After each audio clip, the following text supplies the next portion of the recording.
When STEM professionals, science, technology, engineering, math, go into cross-functional meetings with business colleagues, they can turn into what I call orca whales. And you've probably been in a few of these meetings. The sales or the marketing types are sitting up there, and they're making a slick presentation, and they are throwing around buzzwords and technical terminology like a confetti at a New Year's party. But here's the thing. How much of those terminologies do they really know what they're talking about? And there's usually some point in the presentation where a STEM colleague decides to test out how much of the words that they're using they actually understand. And then another colleague, and then another colleague. And the orca whale starts circling the poor little fur seal, and they eat their business colleagues for lunch. Have you ever done that? People are nodding. Yeah. I mean, you're making sport of your cross-functional colleagues. So tell me, how can you both figure out what you can accomplish together when you're so busy being orca whales, us versus them mindset? Word choices are very important, no matter where you sit around the organizational business table.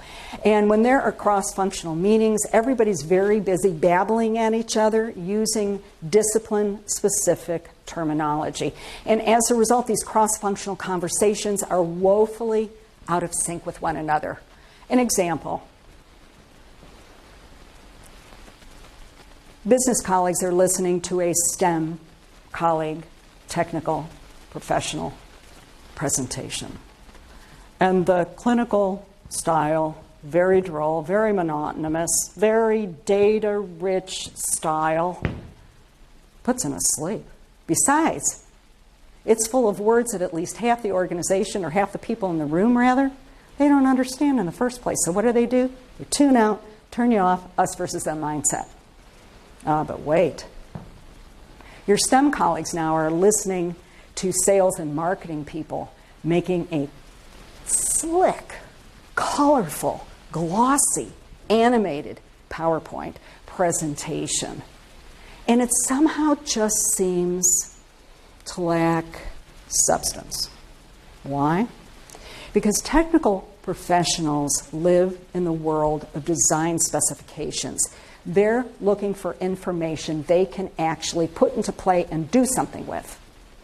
But when business colleagues are sitting there going, precisely, exactly, and they're just agreeing with each other, they're not being precise or exact about anything that you can create a product improvement about. So guess what? Your technical colleagues, your STEM colleagues, tune out, turn you off, us versus them mindset. A few of you are nodding. And then let's talk about those discipline-specific acronyms that everybody, all of us, just spray all over meetings. Does anybody understand what all of those acronyms stand for? Are you sure? Discipline-specific terminology creates barriers to cross-functional communication and collaboration. So how can you both realize what you can accomplish together when you don't take the time to understand what you're saying to one another? So this is the aerobic part of the presentation. Are you ready? Yay! Okay. How many of you cannot wait to get back to work so you can turn into, you got it, a professional peacock? I'm protecting the identity of the innocent, but there is a gentleman at the back of the room that raised his hand. Oh, now everybody's turning around to look. Okay, another show of hands.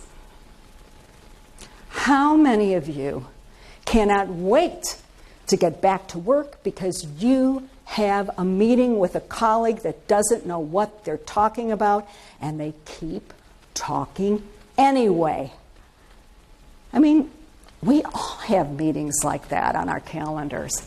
And it's just not a great way for any of us to make contributions to the organization, is it? But here's a question for you. Show of hands. How many of you want to become better today than you were yesterday? And how many of you want to become better and better tomorrow and in the future? Great.